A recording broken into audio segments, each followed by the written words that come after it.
প্রথমতই হচ্ছে যে যে কোনো ধর্মে স্বামী স্ত্রী সবচেয়ে কাছের এবং তারা একে অপরের বন্ধু, তাহলেই একটি সংসার এগিয়ে যায়। যখন তারা দুজন এক পদক্ষেপে চলেন তখন সংসারটি সৌন্দর্যের দিকে এগুতে থাকে।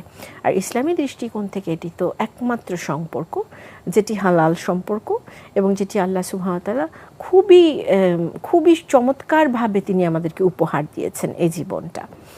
তো এখন কি করে তারা একসাথে পথ চলবেন, প্রথমেই আবারও সেই আমাদের ইসলামিক দৃষ্টিকোণ থেকেই দেখা প্রয়োজন যে একদম ডুজ অ্যান্ড ডোন্টস, আমরা কি করতে পারবো, কি অধিকার এবং কি কর্তব্য, এটি কিন্তু খুব পরিষ্কার দেয়া আছে।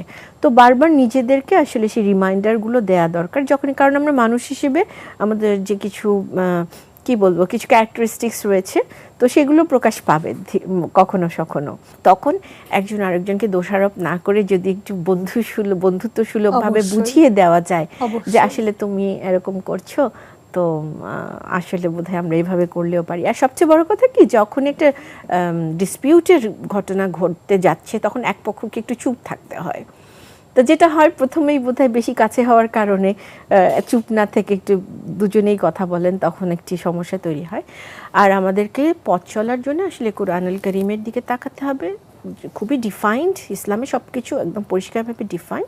আর নবী সাল্লাল্লাহু আলাইহি ওয়াসাল্লাম তার স্ত্রীদের সাথে কি করেছেন, কি আচরণ করেছেন, আর তার স্ত্রীরা কেমন ছিলেন, কি কি গুণসম্পন্ন ছিলেন, তারা নবী পত্নী হিসেবে কত উপরে এবং কত সুন্দরভাবে জীবনযাপন করেছে, এই জিনিসগুলো একটি ইসলামী পরিবারের প্রতিদিনকার টপিক হওয়া প্রয়োজন।